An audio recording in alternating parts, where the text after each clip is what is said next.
dealing with Newton's law of universal gravitation, which hopefully you remember from last year. I'm going to pull it onto the screen, but hope your brain gets there first. That it was this hopefully familiar equation.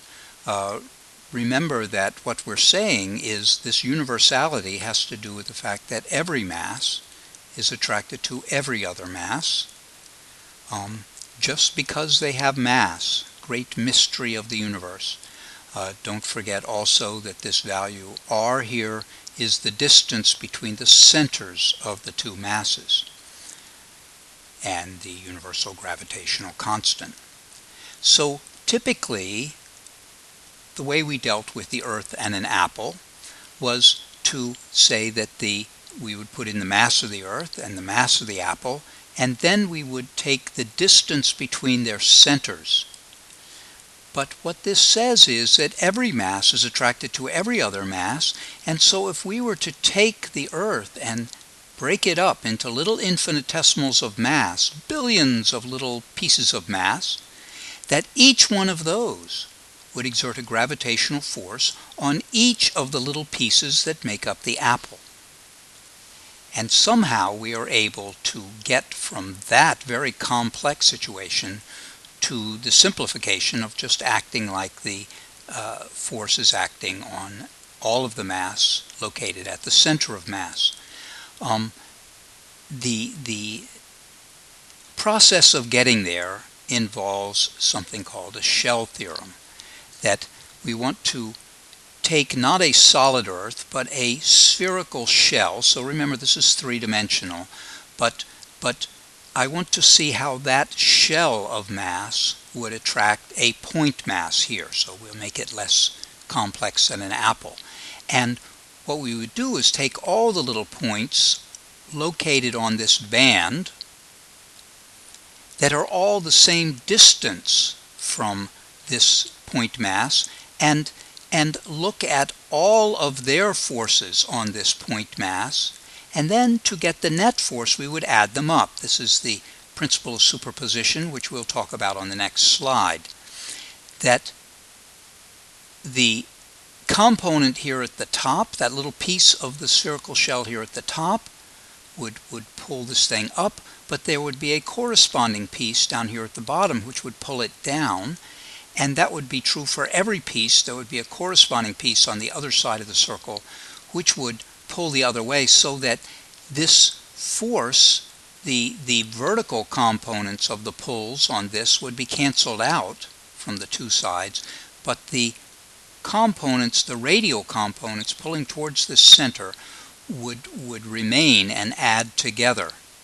And if we do this integral, and it's a very difficult integral to do, if you're interested, go to Wikipedia for the shell theorem, and they have a very nice animation and all the mathematics of evaluating this integral, adding up all of the forces on this ring, and then all of the rings from theta equals 0 to theta equals pi, and when you finish doing that, you get a result that the force is towards the center, and it's the same as the force you would get if all of this mass were located at the center, a distance r from that point mass. So that is the first shell theorem, that a spherical shell attracts a mass outside as if all of the spherical shell's mass were located at its center. And then to get to the Earth, what we would just do is nest a bunch of shells together to find out what force the Earth exerts. And for each of those shells, it's as if its mass was at the center, and so it ends up being that we can treat the whole Earth as if all of its mass were at the center. Here is the principle of superposition, which I have paraphrased a little bit from the Wikipedia article, that when you have a linear system, which is a very nice thing, but you don't always have them, but when you have a linear system, then you can look at how two interact and in isolation, and then add on how another two interact, and then add those effects together. For our sake, it is just the fact that the net force is equal to the sum of the forces from each of the individual parts, and you can just add them up. We are so grateful that the principle of superposition applies to forces. Little vocabulary, something called free fall acceleration, and the symbol for that will be g. And g, of course, would be affected by how far you are from the center of the Earth. It would also be affected by local factors like certain high density or low density elements in the crust beneath you, and geologists use that to discover mineral deposits by just looking at how g varies. But it is also affected by the rotation of the Earth.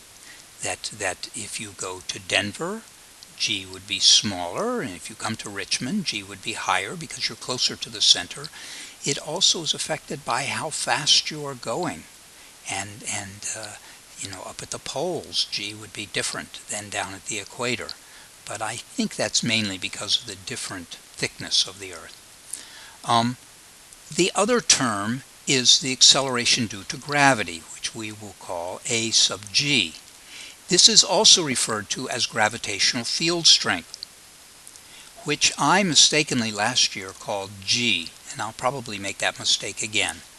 This quantity here, the field strength, or the acceleration due to gravity, is just equal to Newton's law of universal gravitation with one of the masses divided out, which is how you generally get field strength. Okay. So, how are these two related? And here is the equation relating the two, that this field acceleration, the acceleration due to gravity, is causing both a fall towards the crust, but also circular centripetal acceleration. Those two effects are being determined by g, and if you have a little hard time remembering this, consider that as your sphere spins faster, as this omega value goes up, it's going to take more and more to provide the necessary centripetal acceleration, which would mean that g would go down.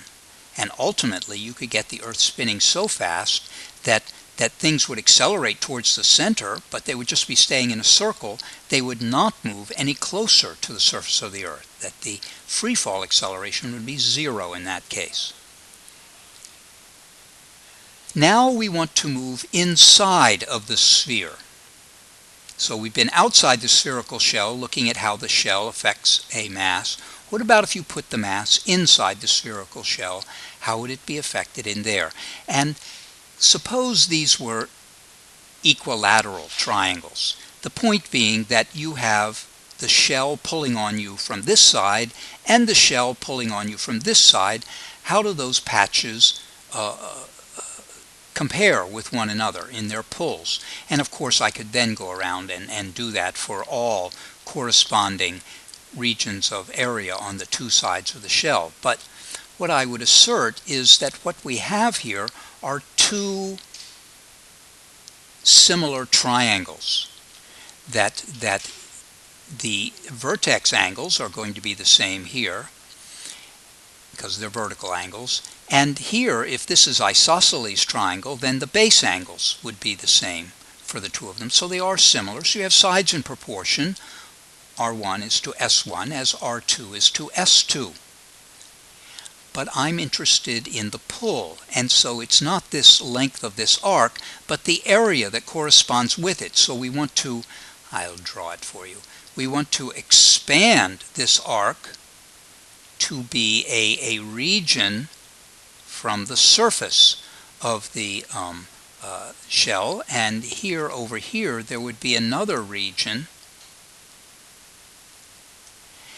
and the pull is going to correspond to the mass that is here, and hence to the area that is there, and the area is going to go as the square of these distances.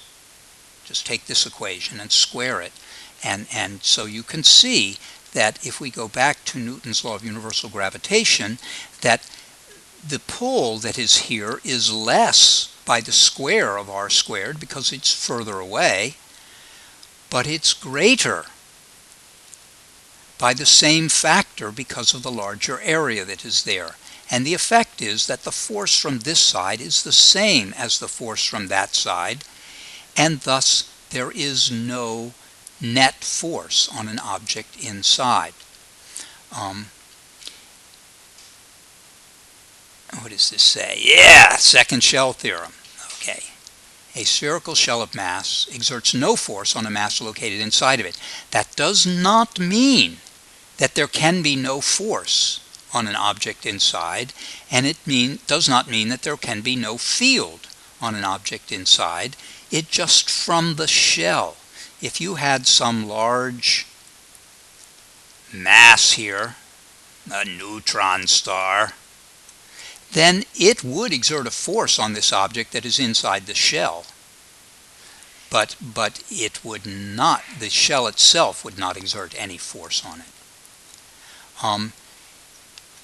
Ben Franklin actually went backwards with this because he was working with electricity instead of gravity, but the shell theorems, the two shell theorems, are going to apply to electricity as well. They apply to fields. Gravitational fields and electrical fields. And Ben Franklin started with the fact that inside of a shell of charge, not of mass, but of charge, there was no force on a charge put there.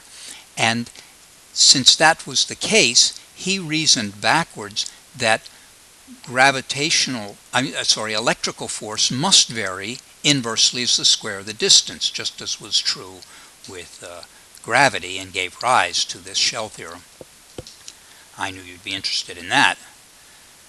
Now, what about if we take an object outside and move it inside?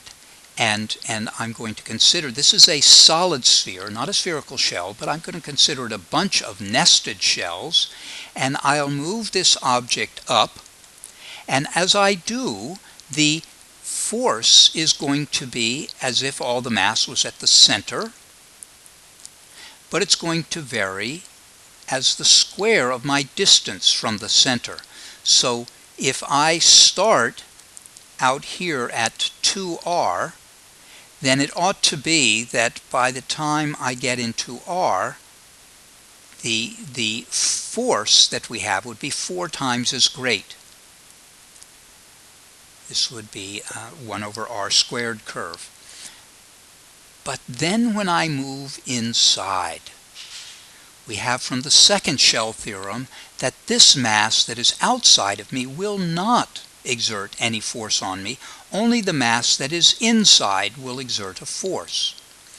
And if you look at the mathematics of that, you see that the mass of the Earth inside is going to be the density of the Earth times the volume of the Earth that is inside, which goes directly as r cubed, but the force is going to go inversely as r squared, and so the net effect is that the force is going to be directly proportional to r.